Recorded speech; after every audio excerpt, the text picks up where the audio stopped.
अंबुबाची व्रत के विषय में इस वीडियो में मैं आपको बहुत ही अच्छे से समझा दूंगी कैसे क्या करना है। इसीलिए वीडियो को पूरा देखिए, स्किप मत कीजिए। बाद में फोन करके मत पूछिएगा कि कैसे क्या करना है, क्योंकि हर एक को फोन पे जवाब देना हमारे लिए पॉसिबल नहीं होता है।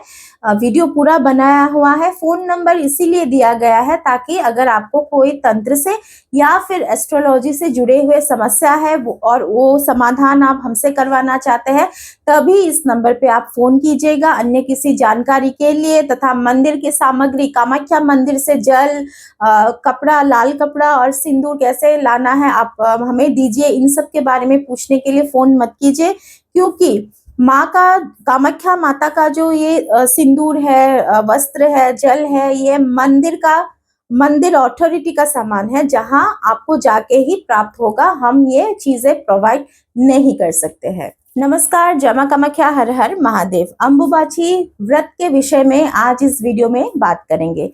अंबुबाची के दौरान व्रत का जो नियम है वो प्राचीन समय से ही चलता आ रहा है। लेकिन कालिका पुराण के नवम पटल में ये उल्लेख किया गया है कि यहाँ का अर्थात जो कामाख्या क्षेत्र है, यानी पूरा जो असम है, कामरूप क्षेत्र है, इसमें कोई व्रत विधान का नियम नहीं होता है। हम यहाँ व्रत नहीं भी करने से भी कोई इश्यूज नहीं है, कोई प्रॉब्लम नहीं है। यहाँ पे वेज नॉन वेज का कोई कंसेप्ट नहीं है, खा सकते हैं नॉन वेज भी, कोई प्रॉब्लम नहीं है। तथा ब्रह्मचर्य का भी पालन करने का जो विधि विधान है यहाँ पे नहीं है। लेकिन अंबुबाची का व्रत का जो प्रचलन है ये प्राचीन समय से ही चलता आ रहा है कामरूप क्षेत्र में, असम में। तो अंबुबाची का व्रत आखिर कैसे किया जाता है? देखिए, व्रत रखना कंपलसरी नहीं है आज के समय में। हालांकि ये जो व्रत प्रथा है ये प्राचीन समय से चलता आ रहा है, लेकिन आजकल के समय में बीमारियां भी बहुत ज्यादा बढ़ गई है, बीमारी की इश्यूज है अगर आपको, तो व्रत रखना आपको कंपलसरी नहीं है। माँ समझती है सब कुछ, क्योंकि माँ है ना, वो सब समझती है।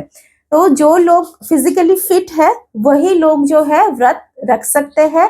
अगर कोई गर्भवती है तो उन्हें व्रत रखना नहीं चाहिए इस समय में। तो अगर आप फिजिकली फिट हो, व्रत आप कर सकते हो, तभी जो है आप व्रत विधि फॉलो करना। और अगर आपके क्षेत्र में, परिवार में अंबुबाची व्रत नहीं रखा जाता तो फिर आप अपने हिसाब से ही, अपने जगह के, अपने फैमिली मेंबर के हिसाब से ही जो रिचुअल्स है वो आप फॉलो कर सकते हैं।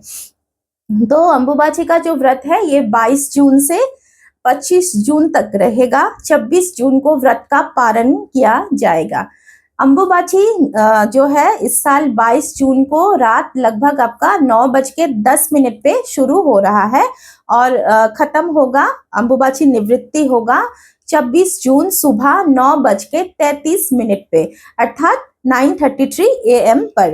तो अंबुबाची का जो व्रत है वो 22 जून से शुरू हो जाएगा। जैसे कि अंबुबाची रात के समय से शुरू हो रहा है, अर्थात प्रवृत्ति हो रहा है, तो व्रत जो है ये आपको सुबह से ही रखना होगा। हालांकि अंबुबाची सुबह से स्टार्ट नहीं हो रहा है, तब भी आपको स्टार्ट करना होगा सुबह से ही 22 जून के। अंबुबाची व्रत में खास तौर से ये एक नियम है कि जो व्रतधारी है वो आग में बनाया हुआ खाना, भोजन नहीं खाते हैं, क्योंकि इस समय जो है आग में पका हुआ खाना या भोजन माँ को अर्पण नहीं किया जाता है। खाली जो कच्चे सामग्री है, जैसे मान लीजिए जो ये फ्रूट्स है, इस समय फल जो है ये पकते हैं, उसका भोग लगाया जाता है माँ को। दही का, दूध का, फिर ये क्या कहते हैं, चीरा, हम सीरा कहते हैं असम में, पोहा जो होता है ना, वो भी धो के दही के साथ, चीनी के साथ माँ को उसको भोग लगाया जाता है। और व्रतधारी भी इसी प्रकार का खाना खा के ही जो है माँ का व्रत करते हैं। अंबुबाची का जो व्रत है ये बिल्कुल आसान भी नहीं है और हार्ड भी नहीं है, लेकिन जो अलग व्रत होता है उससे ये अलग है। जैसे कि हम नवरात्रे में जब व्रत करते हैं तो हम शाम के समय एक टाइम का भोजन करते हैं, गैस पे बनाया हुआ सात्विक भोजन। लेकिन अंबुबाची व्रत में आप वो भी नहीं कर सकते हो, बिल्कुल भी अनाज का सेवन नहीं किया जाता है। अंबुबाची के व्रत में सिर्फ कच्चे भोजन से ही जो है इस समय में गुजारा किया जाता है। तो अगर आप व्रत करना चाहते हैं तो 22 जून की सुबह से ही आपको व्रत उपवास करना होगा। इस समय आप फल खा सकते हैं, जूस खा सकते हैं, दही खा सकते हैं, दूध खा सकते हैं। माँ को जो आप भोग लगाएंगे वो आप प्रसाद के रूप में खाएंगे और माँ को आम और दूध का भोग अर्पण करके खुद भी ग्रहण कीजिए। इससे माना जाता है कि सांप के काटने का भय जो है वो नाश होता है। साथ में इस समय अगर आप चाहो तो माँ की साधना करके भी समय जो है वो निकाल सकते हो। साधना कर रहे हो लेकिन व्रत नहीं रख पाते हो फिजिकल कुछ बीमारी के कारण, तब भी कोई इशू नहीं है, प्रॉब्लम नहीं है, सिर्फ साधना ही चलेगा, आप व्रत स्किप कर सकते हैं। लेकिन व्रत के साथ साथ अगर आप साधना करते हैं तो भी आप वो कर सकते हैं। तो ये तो मैंने बता दिया कि 22 जून से आपको अम्बुबाची का व्रत स्टार्ट करना है। 22 जून, 23 जून, 24 जून, 25 जून को आपको व्रत रहेगा अम्बुबाची का।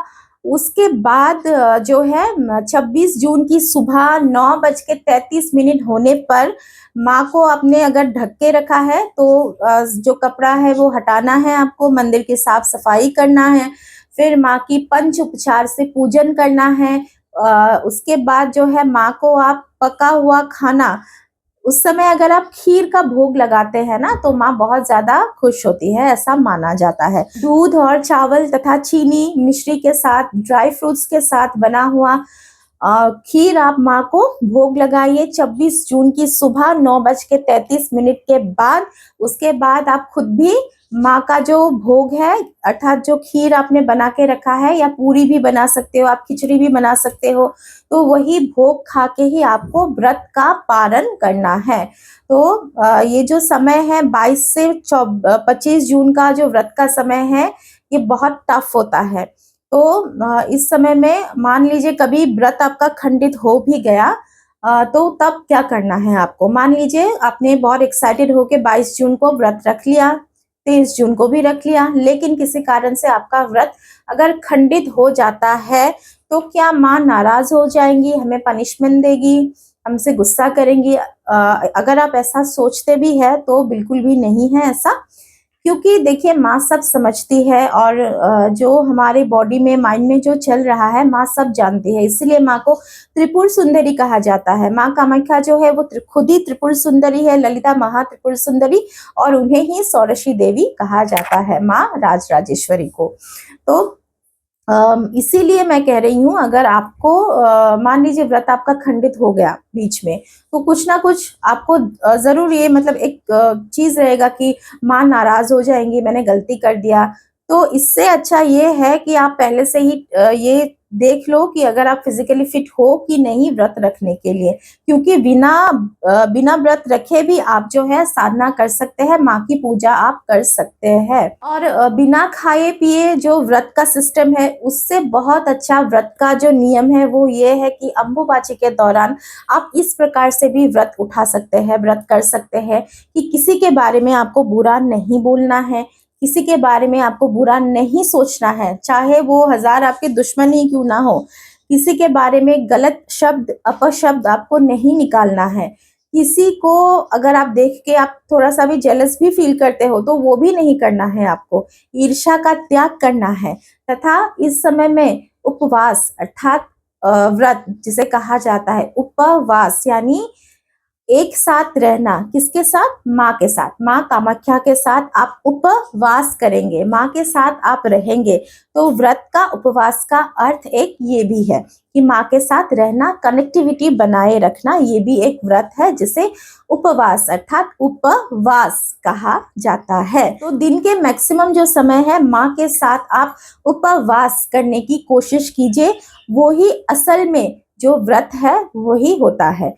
क्योंकि माँ भी नहीं चाहती है कि बिना खाए पिए आप अपनी बॉडी को कष्ट दे के आप माँ का व्रत करें, शक्तिहीन हो जाए, क्योंकि माँ खुद ही शक्ति है।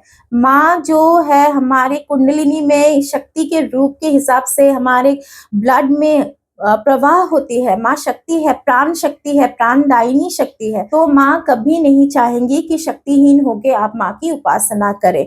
शक्ति ही नहीं रहेगा बॉडी में तो माँ की, अम्बुबाची की साधना, पूजा, माँ से जुड़ना आप कैसे करोगे? तो इसीलिए उपवास का जो अन्य एक अर्थ है माँ के साथ वास करना, तो वो करके भी आप माँ से अम्बुबाची के दौरान आप कनेक्ट कर सकते हो। साथ में अम्बुबाची के दौरान जो है, अगर आप व्रत करते भी है नहीं भी करते हैं, तो इस समय माना जाता है कि खट्टे चीजें नहीं खाना चाहिए, जैसे अचार हो गया या कोई भी खट्टा चीज जो है इस समय अवॉइड करना चाहिए। जितना हो सके माँ का नाम, स्तोत्र, चालीसा जो भी है वो आप पाठ करते रहिए, तभी असल में होगा माँ के साथ उपवास करना, अर्थात अम्बुबाची का व्रत रखना।